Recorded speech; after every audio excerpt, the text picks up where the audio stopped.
Welcome to the Estate Professionals Mastermind podcast, built for real estate professionals that want to work less, earn more, and make an impact in their community. For information on how you can become part of the estate professionals community, visit probatemastery.com.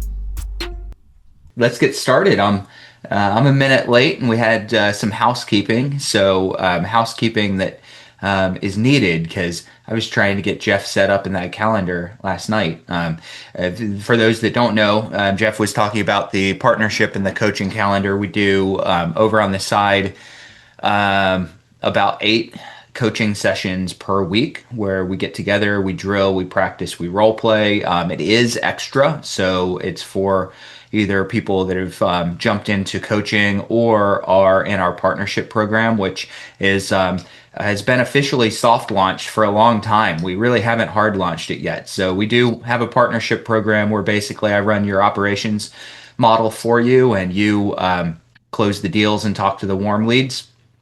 And we haven't even had a chance to fully announce that yet. I've teased it a couple of times, just like today. But you guys look for your email look for an email probably over the next couple of weeks where we'll be kind of officially launching that with a goal of kind of going into every market, every halfway significantly sized market. It doesn't have to be a huge market, but if you're in an area that gets 40 or 50 leads, that's a big enough market for me to go into and partner.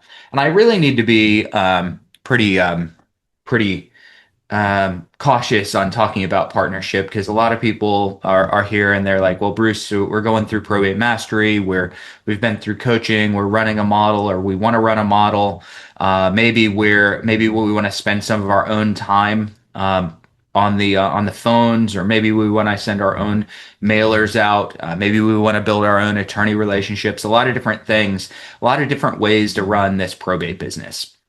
A lot of different successful ways to run the probate business. And I am asked at least 5 times a week, what's the best way to run the probate business? And the answer is there is no best way. There are certainly some bad ways to run the probate business. Let me touch on some bad ways as we start this call. So bad ways to run the probate business. I am going to set up 2 or 3 mailers and only do 2 or 3 mailers in my market, and that's all I'm ever going to do. Those of you that are mail heavy in your business, I'm looking at David. David, does 1, 2 mailers to your leads, is it really going to move the needle predictably? No. Okay. So someone like David is running a model that's different from mine, that is a successful model that's mail-centered. But David would say 1 or 2 mailers, even sometimes 3 mailers, just isn't going to produce consistent results. Will it produce results? Yes. But it's not a system. It's just buying leads and turning 2 or 3 mailers on autopilot and then hoping for some results. And 1 month, 2 or 3 mailers in your market might land 2 deals.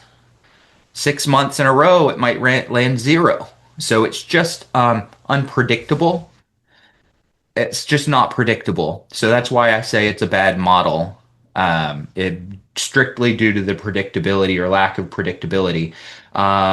So if you're going to run a system alternatively that you like, maybe you run something more like David's, where you're going 8, 9, 12 months to a filtered down list of leads that have a higher degree of motivation, maybe because they're personal representatives that represent an estate and they don't live in the state where the probate is. And we know that there's an empty house. Well, that's a great business model. It's not my business model, but it's a great business model. Maybe your name is Bill Gross and your business model is to go to the courthouse every week and rub elbows with attorneys and the people that are in probate hearings, or to interview probate attorneys on podcasts. Maybe, guys, your business model is that, like Courtney Rollins, you get up every day, 5 days a week, and you dial 3 hours a day. And you do nothing else, but you dial 3 hours a day personally. Great business model with successful and predictable results.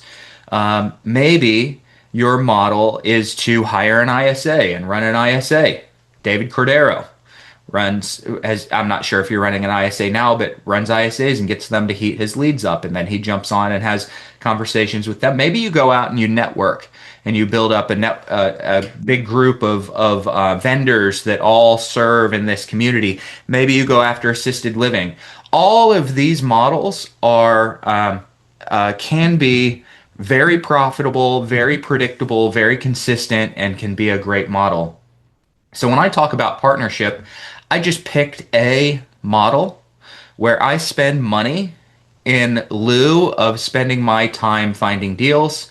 And I don't get involved in the probate relationships until someone has had several advanced conversations and they say, yes, we're selling a house.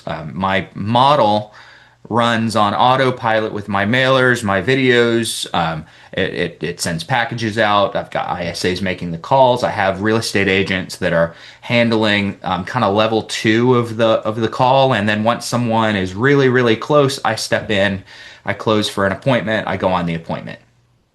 That system for me is very predictable, but it costs me a chunk of money every month that generally produces a 4 or 5% conversion rate on my leads.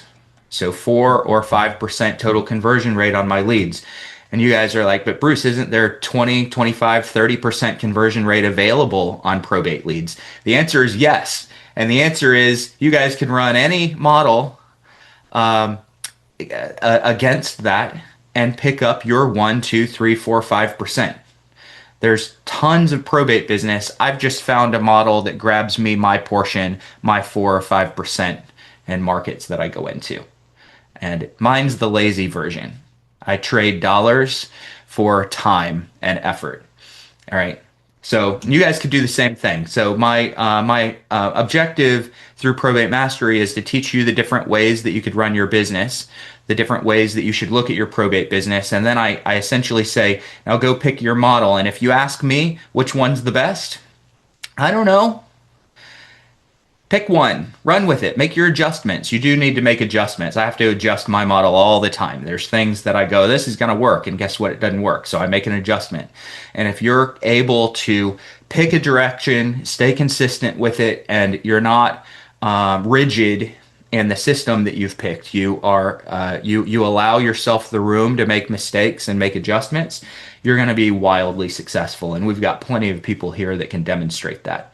David Pinnell, how many times do you adjust your business model? Just for letters, I adjust them all the time, and I need to stop. Uh, but it's just that what I do is I've been just adding certain things like the social media. I know that you're going to get business from calls, from letters, from attorney referrals, and then from social media. But you're going to go in reverse if you don't have any money, and if you have money to spend for this stuff for mail and social media, it's going to be the other side of the funnel for you, right? Making calls is the best thing you can start with in probate because you're going to get to know the conversations, and that's where you're going to pay. I would recommend right now. Bruce has the best coaching on calls. I'm in there with five other guys. We need probably another 20 people probably to balance out the role play. But if you Yes, don't some of have us the all do. cash to throw at the marketing, the calls is where you need to be for 4 or 5 months to know the right conversation. And when you know the right conversation, you're going to hear certain tips and red flags that you're going to put in your letters, and you're going to speak. When in my letters, I have a direct conversation with either a PR out of town or a local representative or someone that's saying that's a loved one lost someone in the house. It's a different letter. Um, and then from there, you're going to get stories. So you can send a story to the PRs. You can send a story to the attorneys. You just build on it. That's what I'm saying. Just build on it. As the money gets more increased, you have more to spend. But calls is where you need to start. Yeah. And I like to tell people a lot of folks come in to probate and they say, I don't know if I should start by concentrating on attorneys or if should start by concentrating on the PRs and the heirs. And and generally speaking, the answer is I want you doing both until you can afford to drop your calls and your letters to heirs. until you can afford to. So let's say you start and you're filling your pipeline by talking to families and heirs and the representatives, but you're also over here building up your attorney network and your vendors and things like that. And little by little, your heirs are always going to make a splash. If you're any good at all on the phone, you can have a decent conversation or you're sending mail out. That's going to typically grow faster than the attorney referrals. Not always, but normally it's going to grow a little bit faster if you're consistent. The attorney referrals, pretty easy business, really easy business. They tell their client to work with you. They call you and tell you, I've introduced you to my client. You're getting a deal 9 times out of 10. Okay. The calling the heirs, you might be 50-50 if they've told several people that they're going to sell. But I'm going to build up a really good, predictable business talking to the families and the heirs and the representatives. And then I'm going to gradually add more and more and more attorneys that are starting to refer me. And at some point, I have so many referrals from attorneys that I have a choice to make. Do I keep both sides of the business? Or do I drop the side that's costing me money and time and just keep the attorneys? And for me, I don't think I'll ever drop the side of the business that costs me money and time because I can get my time back by spending a little bit more money and keep that business coming in. That's me personally. But the thing is, guys, you should probably pursue both sides of the business until you have a choice. If you're new, you don't have a choice. You don't have a choice when you're new. You need any business from any different angle that you can get it. At some point, you're going to have 5 attorney referrals every month and 5 deals that you're closing by prospecting every month. And now you have a choice. Now you can go, okay, do I pull back on the prospecting and go strictly after attorneys? And I don't begrudge anyone for saying, yeah, I don't want to make another call. I wouldn't. I'd rather just have the 10 deals. All Yeah. right. So it's up to you, though. Up to you. All right, so we skipped over this. If you're new here, this is your opportunity to ask questions. This is an open coaching call. So if you have questions, raise your hand. If you guys chat in the chat, that's fine. Lou is monitoring chat and can help me answer some of those questions. But I would prefer you would be doing me a huge favor if you pop your hand up and I got to see your face and we got to have a conversation. Again, you're a little shy. I get it. You're driving. I hope you're not putting a message in chat if you're driving, but you're driving. You don't want to do it. You want to leave your camera off. You want to chat something in. It's all good. But we want to take your questions, talk about the probate business on this call. I Hey, did see hey, how's it going, Bruce? This is Tom. How are you? Tom. Good, man. How are you? Yeah, good, good. So I do have two quick questions. The first one is, so I'm dealing with, and this is my first probate deal that I'm working on as a real estate broker. So very complicated. There was squatters involved. This is just a whole. The property was damn near foreclosed upon. We just pulled out of foreclosure. A lot of time I'm putting into this deal. So I do have a written listing agreement with the heir, who in this case is the administrator because they died intestate. Hmm. Uh, but I spent 8 hours just yesterday alone dealing with this because I am the primary. It's somehow I've been the primary manager based upon the physical capability of the heir and the circumstances going on with them. So I have been politely burdened with dealing and managing and coordinating all of the efforts with this, working with the attorneys. Is it acceptable, to bill an additional hourly charge in addition, or some sort of additional fee in addition to the listing fee amount that I've already negotiated? Because I didn't Mm. realize all the work that's being tossed at me, by her. Yeah. I believe that it's acceptable. I don't necessarily think it's acceptable to go back Okay, that's what I and thought. now say, oh, hey, guess what? I'm going to charge you guys an extra 2%, or guess what? I'm now going to give you this $5,000 bill. I mean, in my opinion, you've kind of made your bed at this point, Sure. accidentally, accidentally. I don't think that you went into it knowing what was happening. But so when I go on an appointment, I run a list. I run a menu. And the first thing I'm doing on an appointment, hopefully before the appointment, but sometimes on the appointment, is figuring out, do you guys want something quick, quick sale? You're willing to trade some dollars away for the convenience. Might be Hmm. cash, might be on the market, or do you want to really get market value? And they want market value. In that case, we're looking at a listing. And in my market, it's 80-90% that will want market value. So in that case, we're looking at a listing. Here's my listing program. Do you like this? Yes. Okay. Do you want to look at the list, the different, do you agree with the price? Yes. Do you want to look at the different listing options? Yes. And then we move to 3 different listing options. And I have an entry only listing option. I have the one that I typically land everyone on that is 2.5, 3.5, 4.5, 5.5%. Okay. Hmm. And I have all of those. I have a menu for with each Hmm. one of those figures on it. Why? Because I want to be able to grab the menu that matches the situation in the house and the house. So if it's $100,000 house, I'm grabbing that listing menu that says my fee is 5%. Sure. Hmm. Okay. But I have all those printed off, and I just grab the menu that's going to fit the house and the situation. And then on the top end of the listing menu, I have a listing plan that is often 8, 9, 10% to me, to me. Hmm. And it includes full concierge services. So I'll handle everything Hmm. that you don't want to handle. It includes a pre-inspection that I pay. It includes up to $1,000 worth of repairs that I pay. It includes a home warranty that I pay. It Uh-huh. includes a house cleaning that I pay. And I just want to make sure that when I figure out what that commission is going to be, that the truth is I'm 3xing what that running those services typically cost me. Two, Sure. sometimes it's as low as 2x. Most of the time it's 2.5 or 3 times the cost of what those are. So right now I have someone on that, and I paid for a dumpster.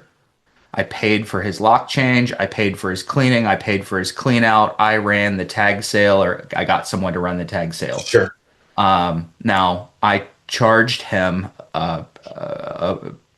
appropriately Hmm. for all those extra services, and he paid it in a commission, or he's paying it in a commission. Sure. You know, and I like that. And again, I'm not trying to fleece them in any way, but the condition of the property has degraded because there was a squatter. I didn't realize there was a squatter involved, and I didn't realize the person, the heir, is on Medicaid, so they don't have any money to pay the back taxes. We got multiple years of back taxes. They don't have money to pay for the property inspection, appraisals, or anything. They literally have no money. So I have come out of pocket about 6,000 already Oh, right now, and it's continuing to grow. There's no property insurance. You can't afford property insurance. So I'm willing to pay those costs up front, and of course, getting this in writing. But the time that I'm spending doing all this and my cash outlay is I'm going to be probably 10 or 12,000 by the end of this week if I continue to go cumulative, what? cumulative, because she has no money. So that's why I'm thinking, wow, this is a bigger problem child to deal with.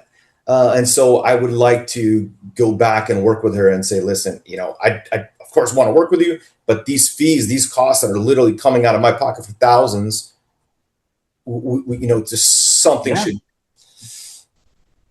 more than appropriate that you Mhm, would mhm. go back and kind of renegotiate how you're gonna get paid for that. I don't cover things like that unless I told them these are the things that I'm paying for and I'm covering. The blind side things I won't cover. If they come up, then I'll at that point restructure the deal between us, because this came up, I didn't know about it. Let me restructure the deal. Yes, and this is example. I had no idea that she didn't have the money to cover these costs and to cover the back taxes and whatnot. Yeah. And so I'm kind of stuck with trying to do the right thing and help her and get this thing out of her hands, legally and otherwise, but it's costing me literally There's equity in the thousands in house, order to right? do that. What's that? There's equity in the house. Yes, there's no mortgage, so there is equity in the house, but it's not a large property. Again, we thought in this market we would be able to list it for about 350. Property conditions, it all needs all new windows and different things that I didn't know about. We're probably 200 at best. Oh, okay. So again, my percentage that I thought I was going to make on the deal is significantly lower. Plus, again, all the outlays that I'm doing right now. Yeah. Yeah. Okay. Yeah, I think it's time to renegotiate. David, is your hand up for something relevant? Yeah, just on this, it's just that's where we get these stories from. I've done deals where I've made $500. I've wasted a bunch of time, but that's where our experience comes in. That's why I love probate because Mm-hmm. you're going to come across another one of these and identify, all right, this is what I'm going to have to do up front. You may have to eat it on this one, Sure, which is cost of fine, learning. but I'm going to get a character review from every family member. Sure, So you sure, may get 5 Google reviews out of this, sure, which is going to bring you so much business. And then sure. I would tie them into now, since I'm doing the YouTube stuff on a regular basis, I would make sure that they get on a YouTube interview so I could Uh, interview them and what I did for them. And that's going perfect, to give you 20 referrals in the future perfect. on Sure, that. And, sure. and then you're not worrying about renegotiating with them, especially if they have a number that they're going to set in their mind they're going to get. You Mm-hmm. just need to get that appreciation on record from them. Yes, but this is a lot of money. He needs to renegotiate the ex Yeah. expenses return. I would agree in most cases. This is a lot of unexpected money. So I think it should be that part should be renegotiated and do what David said. Cordero, was your Mm-hmm. A hand little bit up of for both. something Sure. related to Tom or was it different? You are on Unmute. mute. There you go. Now I'm unmuted. Is it Okay. related? Yeah, it's related to Tom. Okay. So Tom, I found myself in a situation similar to yours where costs were on the rise. And I used probate cash. And have you ever heard of probate cash? No, no. So you could just simply say, hey, look, moving forward, this is costing too much. I need you to, or say, I recommend probate cash, and they take out loans. Your probate, is your deal still in probate? Have they No, transferred title? it's out of probate. So no, it's not in probate. Oh, so they transferred title. Oh, I'm sorry. I'm sorry. No, it's still in probate. Title has not been transferred. No, no, no. Okay, so if the title hasn't been transferred, you can do probate cash, and Okay. they'll pay out money like that. Okay. Like, and you can say that David Cordero recommended you, Okay. referred you. Dave, can I have your phone? Would you mind if I get your phone number or whatnot, contact information, maybe call you offline Sure. about this as well? Drop it Sure. in chat, David. Is What's that okay? that? Yeah, Sure. drop it in chat. Okay. I'll drop If it in that's okay, chat. I don't want to. Oh yeah, no worries. No worries. Thank you, Dave. They will. I don't want anyone here to think that probate cash is gonna take back dollar for dollar on what they advanced. But it's a lifesaver for a lot of people in a Nice. bad situation when there's no other options. Okay. They're the Great. often the option. Great. Yeah. Yeah. Yeah, it's expensive, but I think that'd be a great option for this situation. Then you get paid back, then they have a little extra money. Mhm. I think that Sure. if you have 150K equity, is that what you have in there? About 150K equity? Yeah, I would say it's safely about 150. Yeah.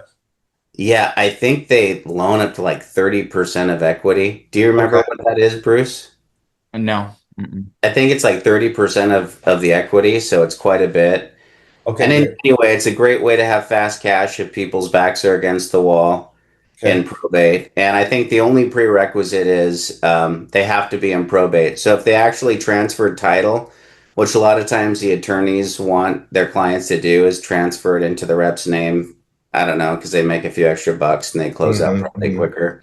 Mhm. But if they do that, then you can't do it. then there's other options that you can use perhaps to do the Sure. same. Yep. Really good. Bill. Yeah, I think, Tom, are you in California? Where's your property located? Yeah, it's in Washington State in the Tri-Cities, kind of with Pasco, Richland. Got it. So I would think anybody who's looking to make this area of their business a full-time adventure, if you're focusing on probate, you're a full-time agent, I think you need to think of having a toolbox of things that solve your customers' problems. And a lot of our training has been about the property, and inspections and clean out companies. The three tools, financial tools, because most customers just want the money, right? They just want the property that's illiquid turned into liquid cash. And so I'd urge you to think of three different tools and putting them in your toolbox. One is just have an appropriate business line of credit. For me, these decisions were easier when I had a separate credit card and I got in the listing agreement that they were going to reimburse me for those expenses. And I can make a business decision to either incur the interest or not. And rather than forcing them to incur 30-40% reductions on advances, it was interest, and it was much less. I didn't even bother accounting for it, to be honest, most time. But it's not always appropriate to do that. Number two is, as David pointed out, there's heirs advances, and those are 30 to 40%. They're a bit expensive. Attorneys will poo-poo them. If you're going to do it, you really need to know the business a little deeper so that you can properly, effectively present it to your customers. Like any tool, learn how to use it properly, and it's effective. Use it improperly, and you're going to bang the hammer on your thumb and scream. And then third, there's another line of business, which are loans to estates, where there's an administrator that can borrow money, not as the heir out of their pocket, but out of the estate's pocket. And those can be lower interest rates, maybe 20% total rather than 30-40%, can be used for the estate. So it can be used for squatters, securing the property taxes, insurance, and things like that. And so I would urge you, because it sounds like you're doing a number of this and trying to do more, is think of it as creating your toolbox of financial solutions. And each tool, you might have multiple vendors. You might, just like somebody has multiple screwdrivers and hammers, you might have multiple. Probate Cash is a good company. I found that all the companies would just turn a customer down, and then now I have a problem in my hands. And so I actually went out and interviewed a couple. So I would urge you to think of this as creating your toolbox of solutions for your clients as more of a global mindset. Mm-hmm. Good answer. Thanks. Yep. Good answer. I'm just gonna hang on what Bill just said. All right, Bill. What Bill just gave was gold. Really, everyone. What David gave, both Davids. What Bill just gave, gold. But the temptation for most of you guys, and the entire reason that I'm doing partnerships now, is because a lot of people sit here and they hear an answer and they go, "That's really good. I'm going to write that down." And then in 2 years, you're going to look back through an old notebook and go, "This sounds familiar, but I don't remember what it was because I never did anything to put it into practice." So I would, after this call, unless you're on my 315, then after this call, come to my 315. But after this call, if you're not on my 315, spend 30 minutes and go do some research and find some names and make a couple of calls and start building your toolbox. Don't look back at what Bill just said in a year and say, "Sounds vaguely familiar, but I don't know what this note that I wrote down said." You guys have no idea how many notebooks I have full that when I go through, I'm like, this is a little bit, yeah, Tom, this is a little bit familiar, but I don't know what it was. And obviously I didn't do jack with it when I heard it, and it was good enough for me to write down. So please, guys, just take a little bit of time to implement. Don't wait until you run into this situation again and then like frantically try to put your pieces together next time. All right. I've gotten a couple of questions in chat. So one person, and this is long after the topic, one person said, asked when I was naming my fees, they said, "Does that include the buyer broker agreement?" And the answer is no. I always negotiate my fee first. I always negotiate my fee first. And so some of you might have fallen out of your chair when you heard 10%.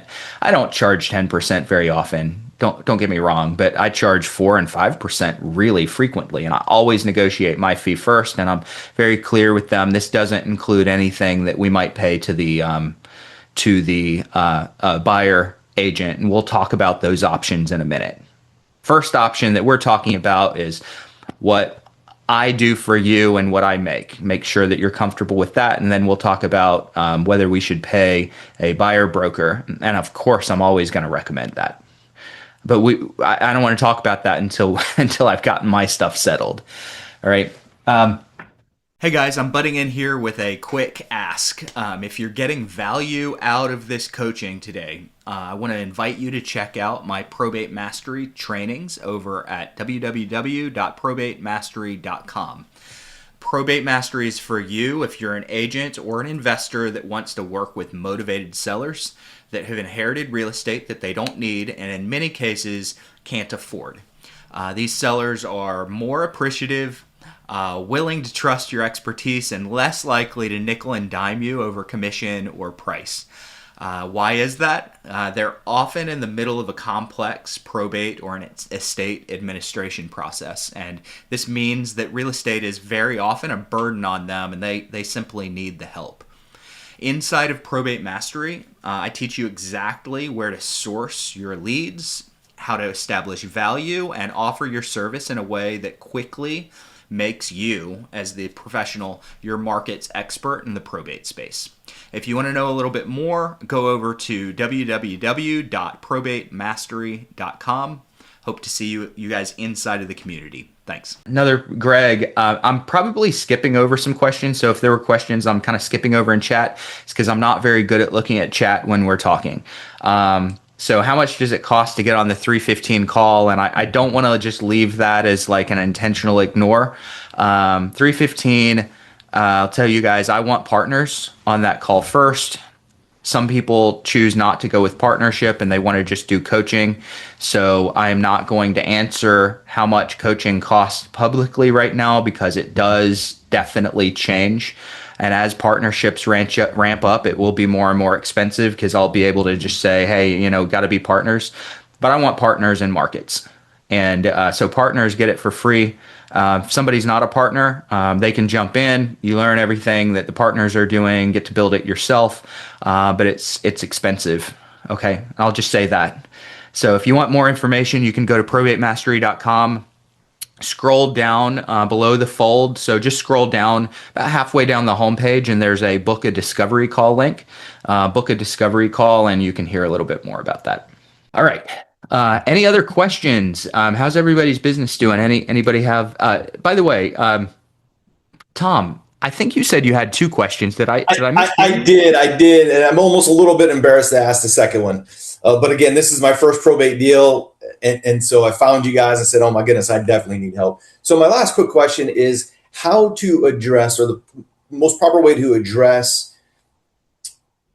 the formal agreement. So in this case, I'm dealing with an administrator. So do I list just the administrator's name on, let's say, the listing agreement, or is the administrator's name, and the estate of, or with the estate of? Yeah. So is Washington an attorney state or a title state? Title state. Title. Okay. I'm not super acclimated to working in title states.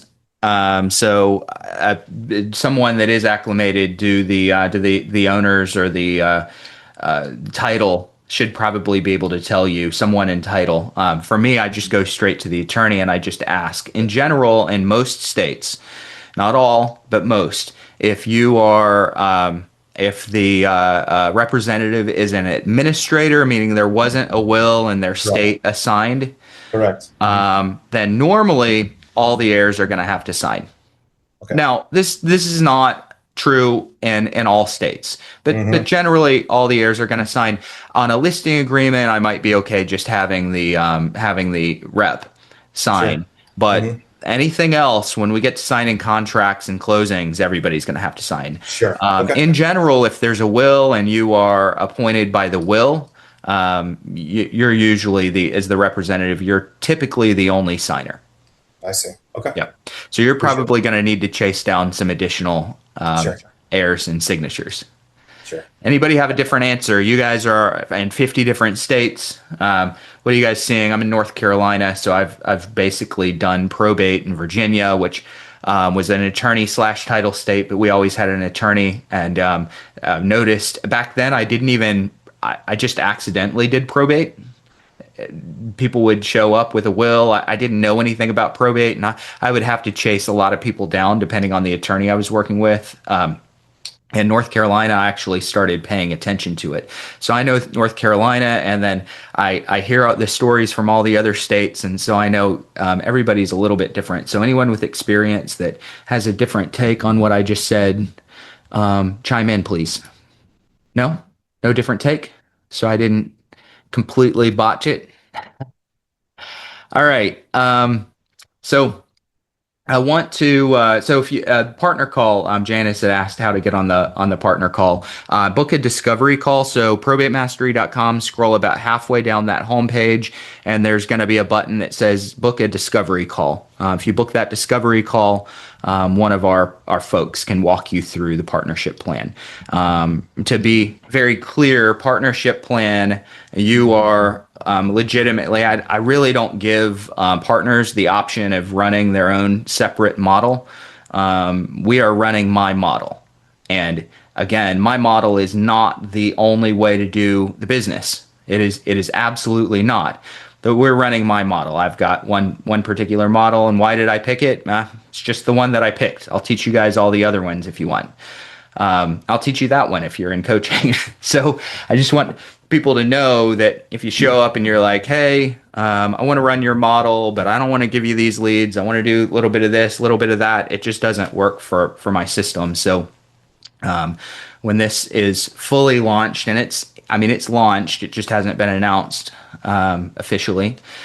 When it's fully launched, we're looking for folks that are essentially getting to the point where we're sharing cost and we're sharing revenue. And I'll take a lower portion of revenue, but we're sharing cost and we're sharing revenue.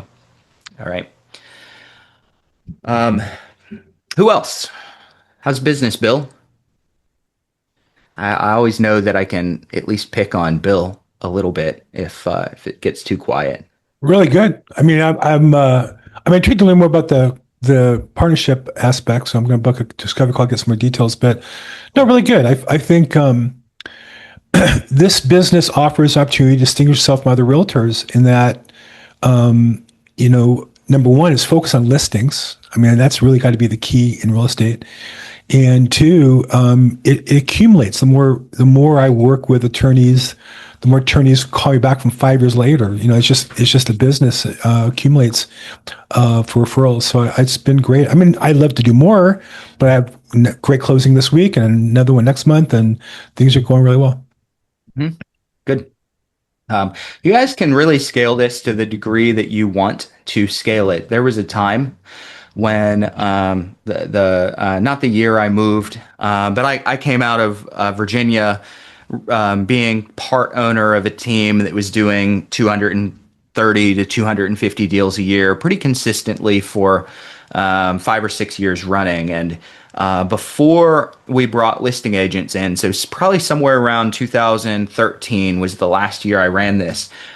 I managed all the listings when we had a bunch of buyer agents, but I went on all the listing appointments. I put them all in the MLS. I signed all the agreements. I managed the process. I negotiated all the deals without an assistant, and I ran 100 listings a year closed, probably more like 150 because the market wasn't that great. So about 150 that I would list, and half of them just would not half, but a third wouldn't sell, and 2/3 would sell. And I can tell you guys, I didn't like my life.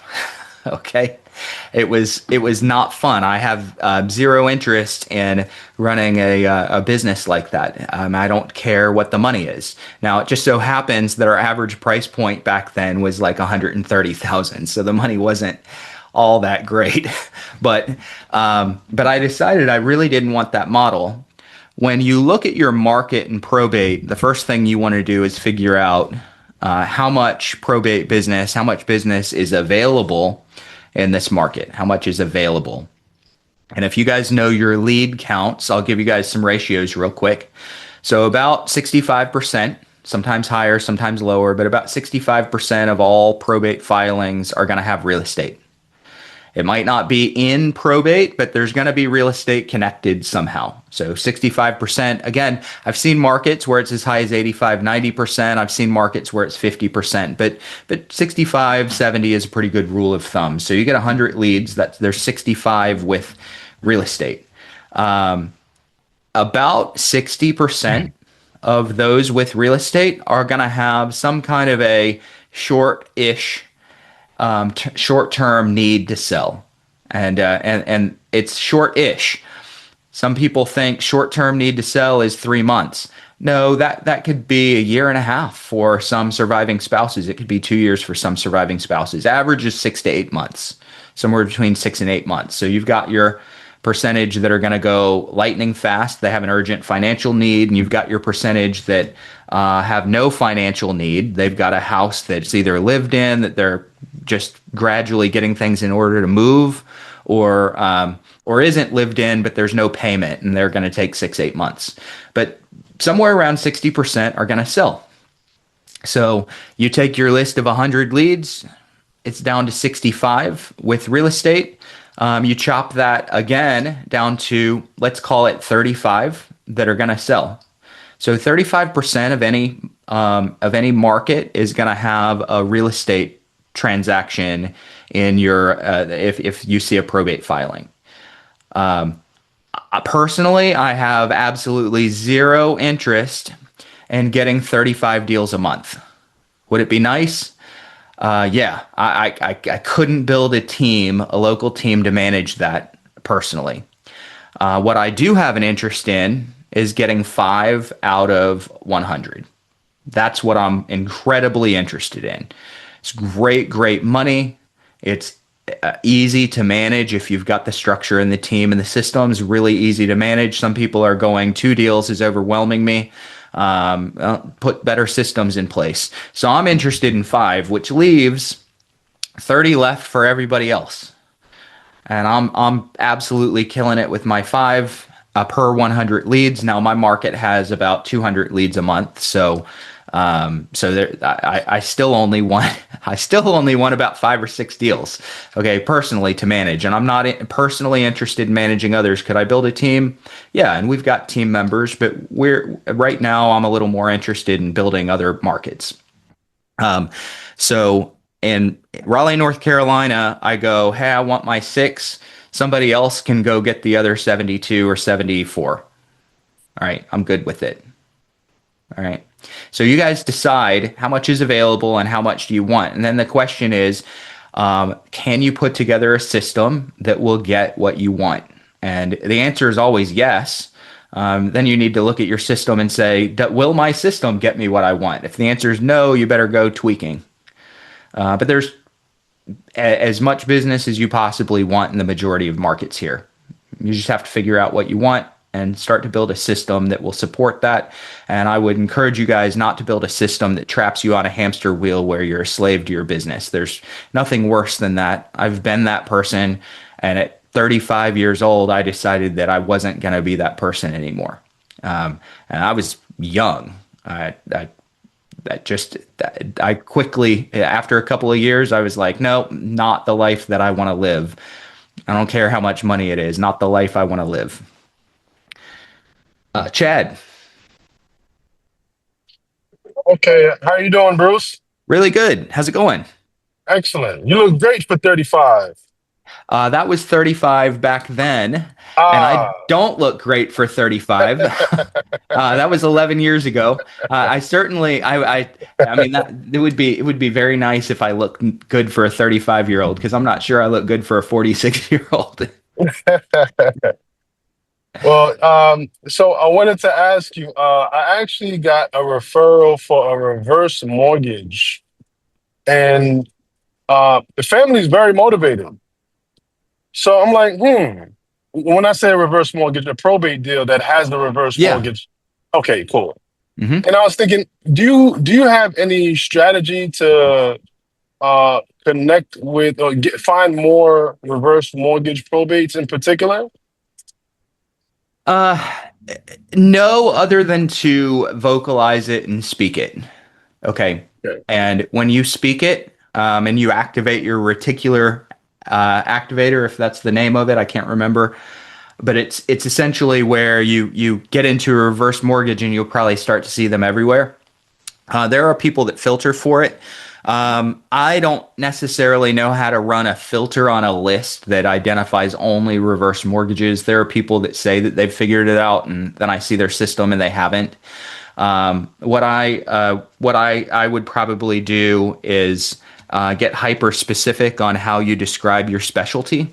So on the phone or in marketing or on YouTube or your letters or your sphere of influence conversations, tell people I specialize in helping people in probate that also have a reverse mortgage. And if you say that in your videos, people will find you, because someone with a reverse mortgage that's in probate, they're Googling what to do with my reverse mortgage while I'm in probate. They will look for that.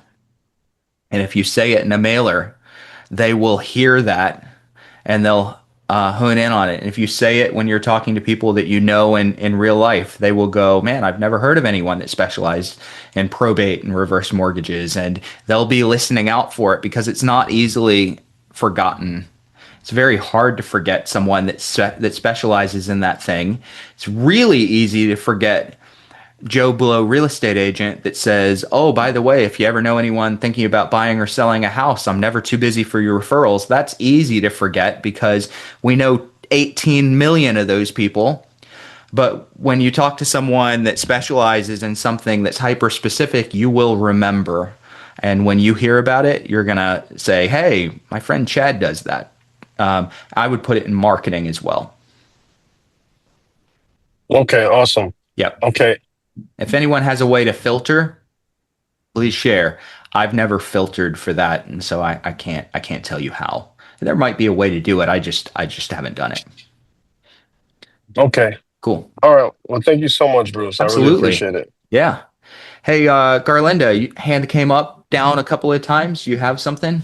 I didn't want to just leave it up there. Okay, this is my first comment. 250 to 350 listings a year. You're a serial killer, I'm convinced, or a vampire. Like, who's doing that? Yeah. So that's my first comment. But secondly, so I tend to be transactional. And what I want to be able to do is have an eye for opportunity as it relates to investment opportunity when I have probate deals.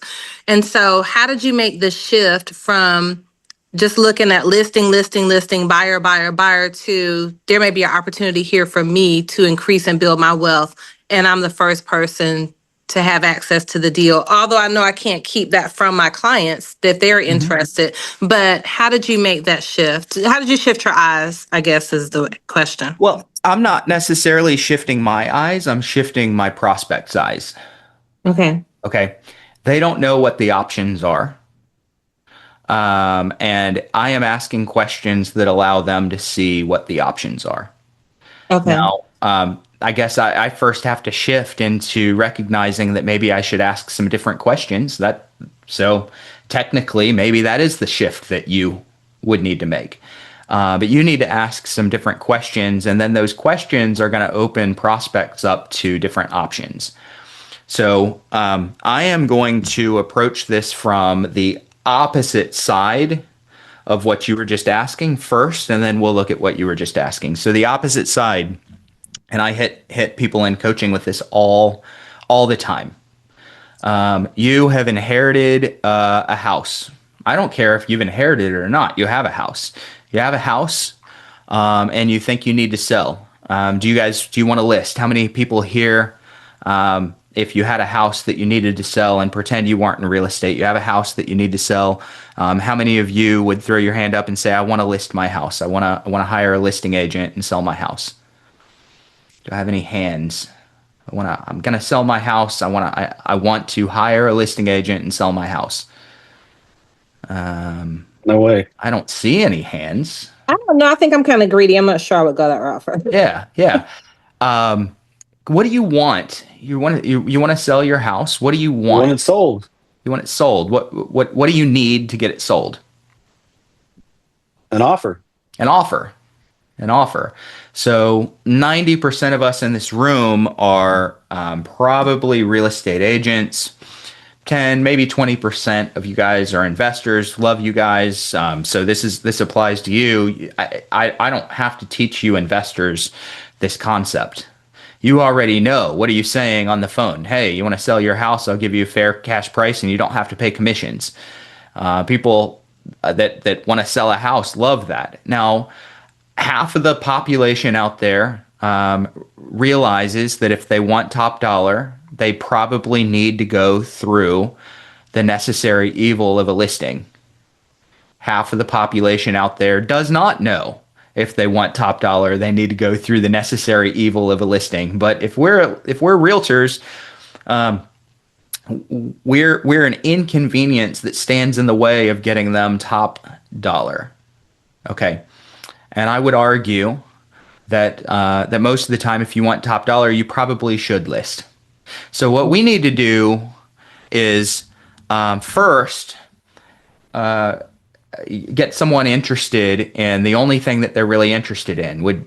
If I brought you an offer, would you want to look at it? I've heard this all the time. People will show up, or I'll talk to a lead and they'll say, well, I'm going to list with my past realtor, my friend, my family member, whatever it is. And my question, I never go, do you want a second opinion? I never do that. Some of you guys do, no problem with it, but I never say that. I say, okay, perfect. I don't want to mess up a relationship that you have with a best friend.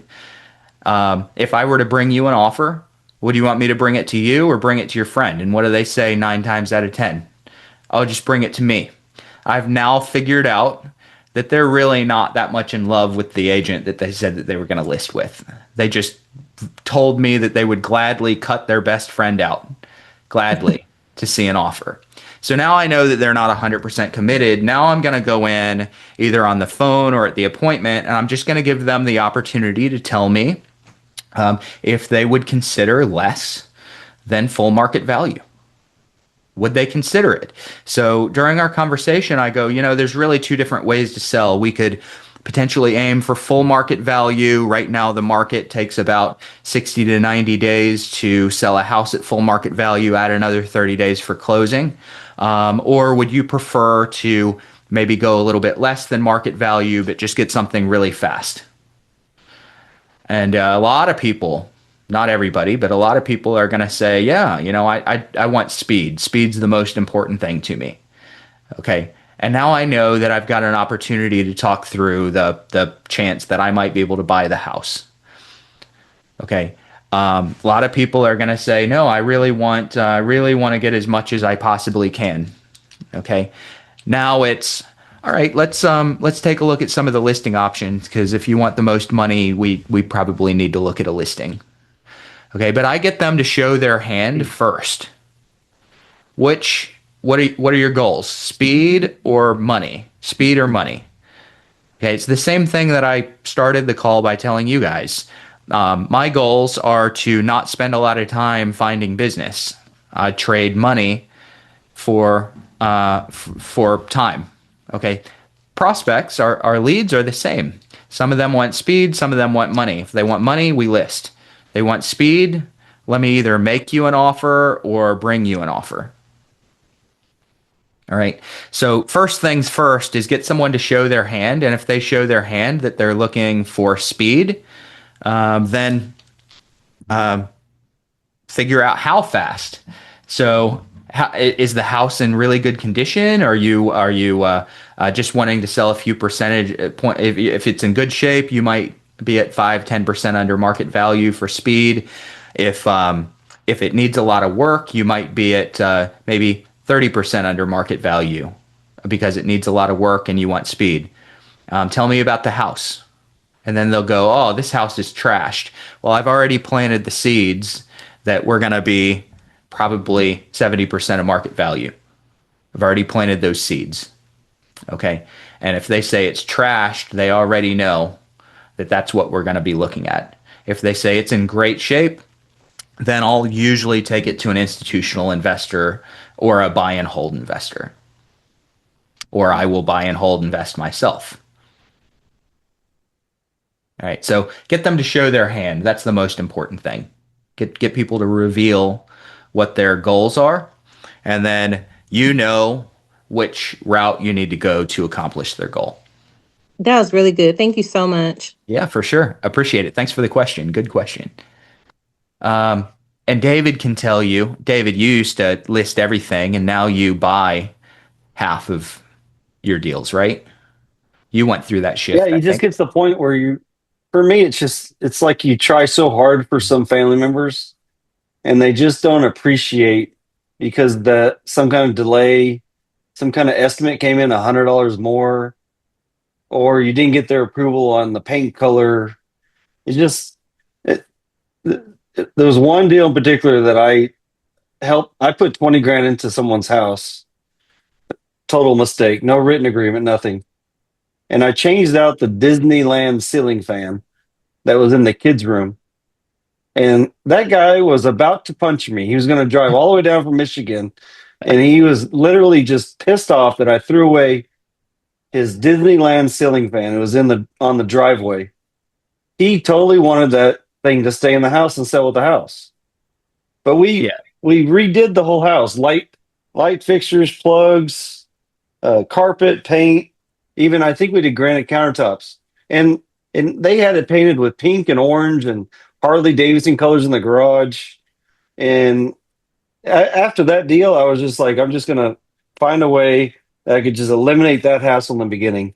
And when I sniff that out, or if they don't, or like Bruce was saying, if they just don't want an offer, or they want an offer, I'm just gonna negotiate the lowest offer to what they want to meet. I'm gonna put it under contract. But if they need a listing agreement, I'm not gonna show up the person that they don't want me to be. Okay, so I want to add, we project, we do it in our relationships and our marriages and our partnerships and our family dynamics with our friends. We project what we feel. Okay, so we are often projecting what we think someone else feels because that's how we feel.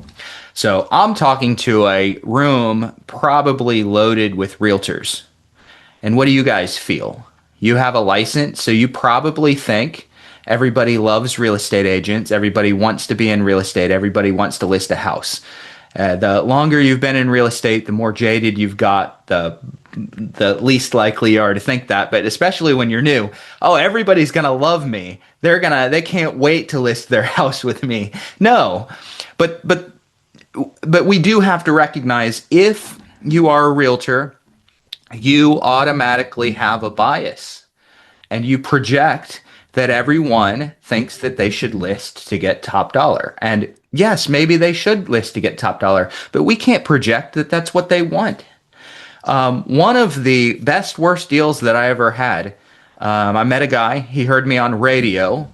I showed up to the house and he had a stack of my probate letters. So he heard me on radio not talking about probate. I show up, he had a stack of probate letters. So he'd been seeing me two different ways. And this was my mom's house. We went in, it had a bunch of furniture in it. It was a little bit dated. And I said, I think that we should list the house and we'll get about 350. And he goes, I don't want to list the house. Make me an offer. And I said, you know, if I made you an offer, you definitely wouldn't be anywhere close to 350. And he goes, make me an offer. And I was like, I really don't want to make you an offer. It's just going to offend you. We should list the house. And I was like, I'll take care of everything. And he goes, I don't want you to take care of everything. Make me an offer. And I was like, well, 225. And he goes, write it up. And I said, no. I think you misunderstood. I said 225. I'd list and you'd get 350. And he goes, no, write it up. And I said, no, I didn't say I'd offer you 325. I said 225. Let's just list and get 350. And he was like, if you don't sign the paperwork right now, I'm going to go find someone that's going to give me 225. He didn't want a listing. So we can't just assume that everybody wants that thing that we think that they should want. I to this day, I think he should have wanted me to list the house. But he didn't. And I almost lost the deal. I almost lost it. So we just need to let people show us what they want and then have a service that matches what they want. But we can't just show up automatically assuming that we know what they want. We might know what's best for them, but we can't show up assuming that we know what they want. And that's the beauty of probate, man. It, you know, it, sometimes it feels like you're taking advantage of the situation, but in most cases you're just helping them get to the finish line. Mm-hmm. And it's been a long process for, through emotions, through support, through paperwork. Sometimes just giving someone an offer and closing in 2 weeks. Sometimes that's the best solution for the family. Mm-hmm. Yep. And then I have a condo listed right now. It's it's been listed for 5 months because there's 200 other condos in Dallas that are about the same price. Mm-hmm. So it's just you know Yep. So guys, we gotta wrap up. I do want to address Ann's chatted in question. So when you go see a house, is there a quick way to estimate what renovation costs are going to be? Experience. It has to be experience. There's a couple of rules of thumb that might help. So a couple of rules of thumb. If it's lipstick, $20 a square foot. If it's if it's dated and everything needs to be replaced, but the bones are good, I'm usually looking at $35 a square foot. If it's busted up, $40 to $50 a square foot. If I'm having to do major mechanicals in addition to lipstick, so those are some just rules of thumb, and they will get you in trouble if you walk in just thinking that I'm going to stick with these and be accurate. Sometimes you're going to be high, sometimes you're going to be really low. I went into contract on a house that I estimated was going to be $80,000 to renovate, and I had 60, 70,000 of profit on the back end, and it ended up costing me 140 to renovate, and my profit was gone. Okay, go so for no. you gotta be a little bit more cautious when you get down to the final figures. But it's a rule of thumb. If it's just kind of lipstick here or there, a little bit of paint, a little bit of carpet, window here and there, just light things, punch list things, $20 a square foot, you could get in for 10 or 15, but 20 a square foot, 35 if you're starting to replace some cosmetic cabinets and counters and bathrooms, and then it could just go up to near 50 from there if you got to do roofs and HVAC systems.